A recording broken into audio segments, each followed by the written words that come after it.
Welcome back to Primetime News. Special welcome to the folks watching on onespotmedia.com. A reminder as well that you can download our One Spot Media app in the Google Play Store or the App Store. That's the number 1 followed by the word Spot and Media.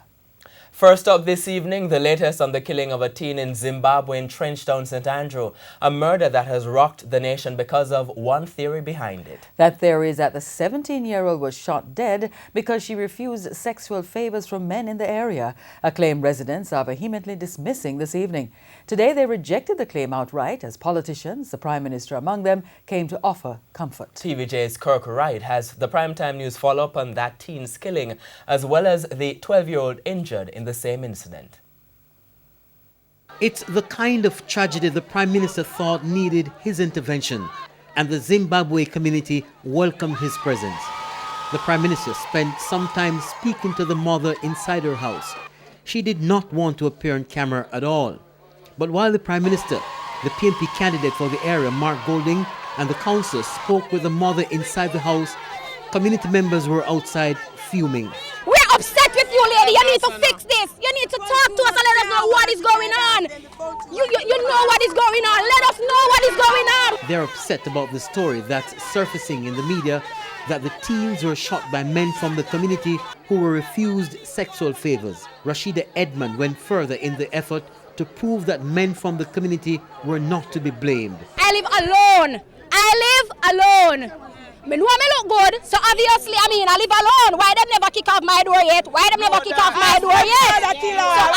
understand what is going on right now. Because as far as I'm concerned, the observer said that the door is kicked off. If you turn the camera over there, there's no door that is kicked off. The door is open from outside, so it cannot be kicked off. The window was not broken. Her claim was backed up by a man from the community who believes the real story is yet to be told. No rape for them thing that used to go on back then.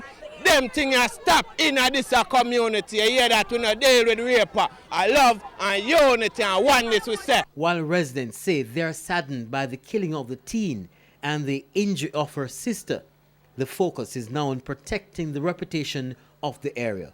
Because right now, for we look at community, I get a very, very bad rep by this worldwide. So Prime Minister and police and everybody, me I beg you please and thanks, rectify this. Meanwhile, Prime Minister Andrew Holness said he understands the mood of the residents, but appealed for understanding. I really would not want this to become a situation where the community is on one side and the victim is on another. That does not help the situation. And I would appeal to the good conscience of people living in the area to reach out to the victims and support and protect them. He did say the government would be getting involved. Given what has been said and everything that has gone on with this particular crime and the mother feeling her own feeling of insecurity, the government has stepped in to make sure that the victim is protected, that the family is protected and safe.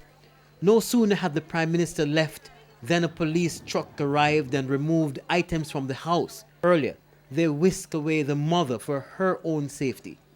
Now this is the last you're going to see of the woman and certainly her things, because the police truck came, packed up her stuff, and they're leaving to a destination unknown, much to the happiness of the community who wanted her out. Kirk Wright, TVJ News.